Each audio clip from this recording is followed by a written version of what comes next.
So the American dream of homeownership has been stolen from millions of people as home prices and mortgage rates have skyrocketed in the last few years. Take a look at this. Take a look at this. The U.S. home price index is 47% higher than in early 2020. That's pushing the median sales price to about 5 times an average household income, which is just incredible. Meantime, rents are up 26% across the country since early 2020. It's really pricing out first-time home buyers. The cost of a monthly payment on a median price home at north of $3,000, you need $120,000 in income to afford that. And one of the biggest culprits to this housing problem is that Wall Street, as you can see right next to me, is buying up hundreds of thousands of homes and then renting them out to people, making it nearly impossible, especially for the younger generation, to ever buy a home. Take a look at this. 19,000 homes, not apartments, homes in the metro, are owned by 3 companies. That's nearly 1 in every 9 houses up for rent, and some entire suburban neighborhoods where corporations own it all. The homes that most of these companies are buying are exactly the kind of starter homes that 15, 20, 30 years ago would have been first-time home buyers. These institutions are literally stealing the American dream right out from underneath the millennials and Gen Zers, and no one seems to be saying anything about it. Owning a house in this country was a staple of the middle class for the past 50 years, and what these institutions are doing is wrong. And if they turn the entire country into a renter's economy and then they control the rent, they're going to keep people spending 30 to 50% of their income on rent, and people are going to be living paycheck to paycheck, and they're going to have all the control. One of the benefits of actually owning a house in this country is that in 15 to 30 years, you have it paid off. There are people who own a $400,000 house today, and their only payment is property tax and homeowner insurance for like $600. It gives you a way to retire in the future with a lower housing burden, and you have some equity in your property that you can pull out and do things with, or just sit on it and be able to will it down to your children. That is the American dream. Why are we letting these companies do this? So what Wall Street is doing is nothing more than pure exploitation to gain an unfair advantage over millions of people, especially the younger generation, just so that they can continue to keep profiting. But that might be changing, as you're about to see coming up.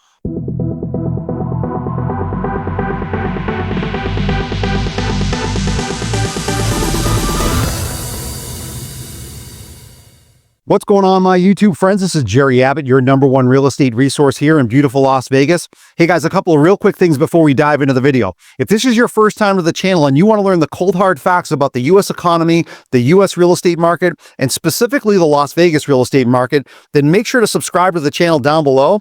Number 2, if you happen to like the content in today's video, make sure to press that thumbs up like button, guys. That would really help the channel out. And number 3, if you are thinking about relocating to beautiful Las Vegas, whether it's next month or next year, I've got your back. I'm a local real estate agent here. I've lived here for 20 years. I know every inch of this city. When that time is right for you, definitely reach out to me. Just call, text, or email me anytime, and I'll help you find that perfect dream home. Let's dive into the video. So going back to why corporations and Wall Street are trying to buy up every single available home is very simple. It's always about greed and always about money. They know historically it is a great place to park your money in real estate, not just to hedge against inflation, but to make a good return for their investors. And I want to show you some more specifics about that in this upcoming chart. All right, so let's take a look at this U.S. map graphic here. You can see at the top left, it says average 10-year home price return since 1975. So when we look at all of the colors here on the U.S. map graphic, the colors of the states that have the dark purples and the blues, those are the states that have had the highest real estate returns over a 10-year holding period. The states that have a little bit less of a return are the ones that are kind of like that teal or greenish color. So let's just take a look over here on the top right, just above my picture. The #1 state in terms of a 10-year return, in terms of the best real estate return, is Massachusetts. Right there, it says 87%. Then if we go over here to the West Coast, we go all the way to the other side in California, that's 78%. If we go up to the top in the Northwest there, that's 74% in Washington. So basically what that means is in these particular states, if you hold real estate over a 10-year period of time, you're making between 74 and 87% in those particular states. So let's take a look at a few of the other states here. If we look at Texas, Texas is 46%. New Mexico right there is 44%. If we go up to Illinois right here in the Midwest, that's 43%. If we go to Iowa, that's 38%. So again, you're seeing the lighter colors because again, these states have yielded less of a return over a 10-year period of time. But it just goes to show you that if you're holding real estate anywhere in the country and you're making a 35 or 55 or 75% return, that's why a lot of these investors and a lot of these corporations absolutely want to park their money in real estate because it's been a great return on investment. Now, just to drill down a little more specifically into my neck of the woods here in Las Vegas, take a look at this recent headline that just came out. Las Vegas leads the country in total real estate investment purchases, which has now topped $1 billion. But here's the thing that a lot of people are not recognizing. Anytime we've seen a lot of investors and buyers buy a lot of real estate in a short period of time, and we've seen this kind of rapid appreciation, it's almost always been met with a correction or a crash down the line. Now, I don't think we're going to see a crash because the economy is far different than in previous real estate cycles, but I definitely think a correction is possible as we get well into 2025. And here in Las Vegas, I'm already starting to see signs of that because inventory is piling up, homes are sitting on the market longer, and we're starting to see a lot of home price reductions. And I want to show you a few examples coming up. All right, just to drill down a little bit deeper now into the Las Vegas real estate market, I'm on the popular real estate platform Zillow that most of you are familiar with.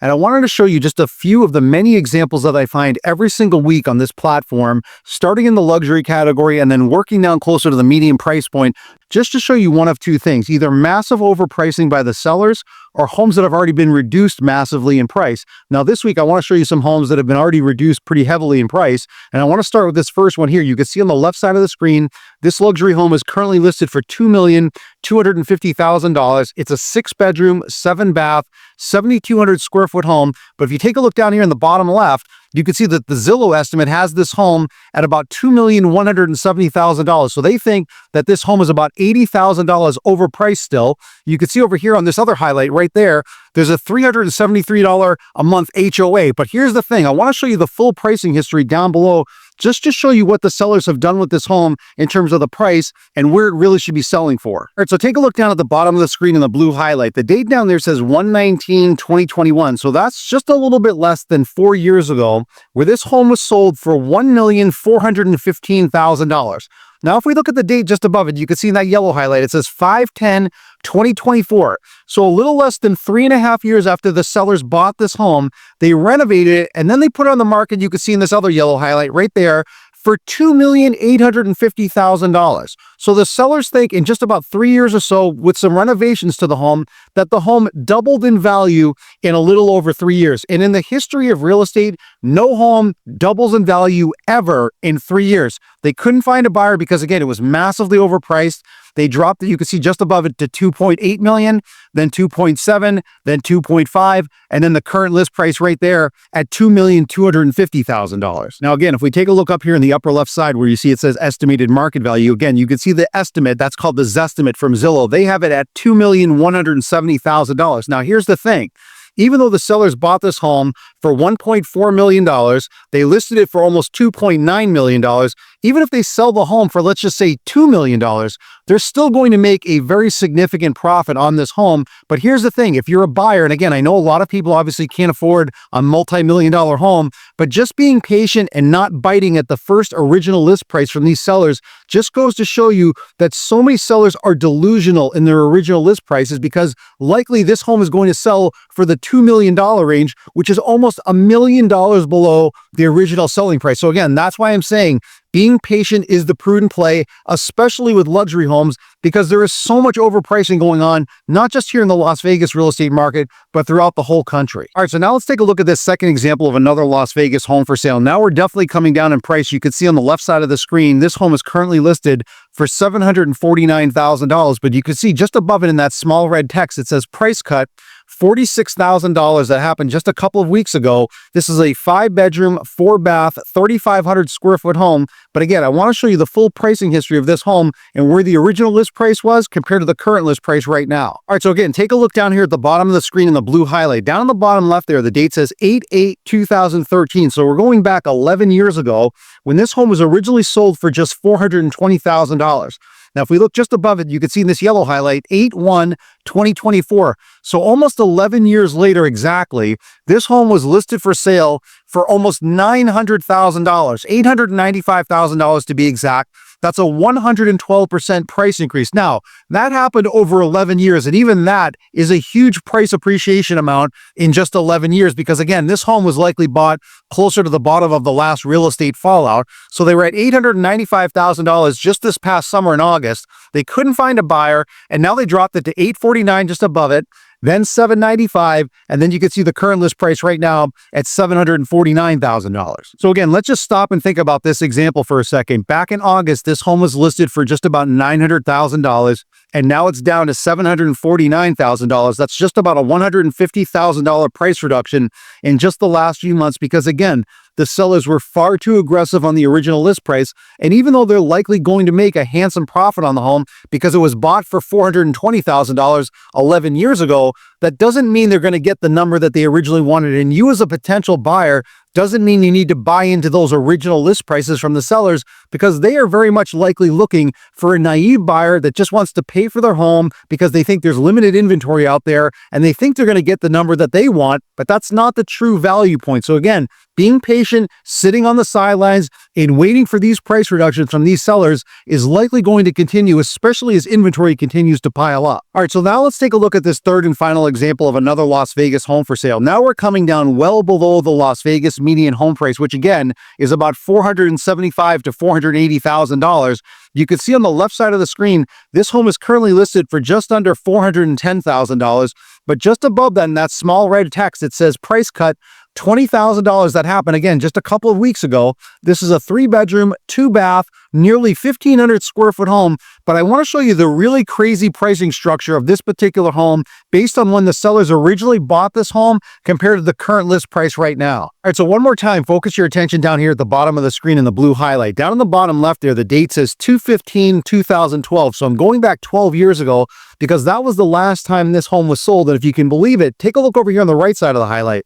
It was sold for just $118,000. People could only dream of buying a home now for that kind of a low price point. And the reason why is because that was the bottoming of the real estate crash back at the end of 2011 into 2012. So people were able to get huge discounts on homes when they bought it. Now you can see just above it, they turned this home basically into a rental home. They tried renting it over the last several years, even decade or so. And then finally, as we scroll up here, they listed the home for sale. You can see right there in the yellow highlight for $460,000. No one was going to buy it at that price point because, again, it was massively overpriced. They dropped it right here to $450,000, $429,000, and then the current list price right there at $409,000. Now, again, let's just stop and think about this for a second. The sellers bought this home 12 years ago for $118,000, and now they're trying to get about $410,000. Now, here's the thing. Even if they sold it for $400,000 or $380,000, they're still going to likely make $250,000 profit on the home because their timing was impeccable. They bought it right at the bottom of the real estate crash back in 2012, and now they've held it all the way to these peak levels that we've seen 12 years later. But here's the thing. Just because the seller is going to make a nice profit on the home, it doesn't mean they're going to make the maximum profit that they want on the home. That's why this home has already been dropped off $50,000 from the original selling price. And again, heading into the wintertime at this kind of a price point, when the home has been sitting on the market for a long time and more inventory continues to hit the market, the likelihood is that this home is going to continue to drop in price until they finally find a buyer. They're still going to make a good profit, the seller, but the buyer is likely going to get a hell of a lot better deal because they just waited things out and they didn't bite at the original list price. So again, these are just a few of the many examples that I see every single week here in the Las Vegas real estate market, and I'm sure it's happening across the country as well, and especially during this time of year heading into the winter time. This is the slowest part of the real estate sales season.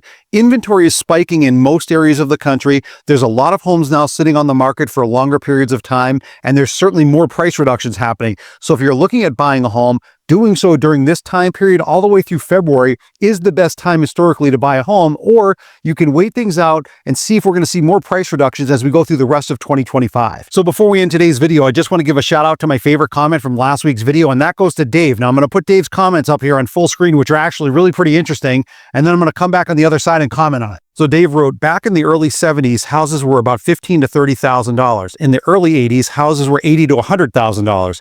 We're seeing the same increases, and we will see prices explode 3x till the end of the decade. It's called inflation. So now this is actually a very interesting comment, and I really feel Dave has a very valid point. Over the long haul, everything just continues to get more expensive over time. That's because of inflation, like he mentioned in his comment. And I do believe that's going to happen with home prices because that is just the natural historical situation that we all live through as the years go by in this economy. Now, here's the thing. Even though I think home prices over the long haul are definitely going to go up, just like everything else, that doesn't mean that there's not going to be a correction or potentially even a crash in between that time period. So again, I know that's why a lot of people are trying to wait things out because they want to see that correction or crash happen, because the last few years we've seen unprecedented appreciation and we are definitely overdue for a correction, in my opinion. So I definitely want to hear from you guys on this subject matter. I want you to drop me a comment down below. I read and respond to all of my comments. I want to know whether or not you agree with Dave and think that home prices are going to triple in value in the next 5 or 6 years by the time we get to the end of this decade,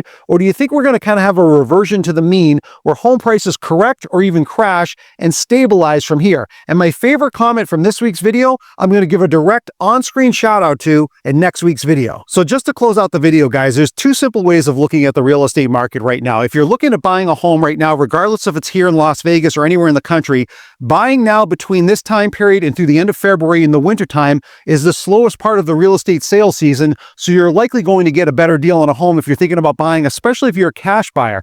Other people do not want to buy right now, regardless if it's the slow time of the year for real estate sales, because they want to wait well into 2025 to see if we get that kind of correction or even a crash. Now, I don't think a crash is happening, but again, everybody's got a different opinion on this. In my opinion, I think when we get well into 2025, we're going to see more price reductions happening because I think it's going to all be tied to the economy, and I think we're going to hit some economic rough water when we get later into 2025. Now, again, nobody has a crystal ball. Nobody knows for sure. And again, I know everybody's circumstances are different. Some people want to wait things out. Some people want to buy right now. If you are thinking about buying a home, especially here in the Las Vegas real estate market, whether it's next month or next year, I've got your back. I'm a local real estate agent here. I've lived here for 20 years. I know every inch of this city. When that time is right for you, definitely reach out to me. Just call, text, or email me anytime, and I'll help you find that perfect dream home.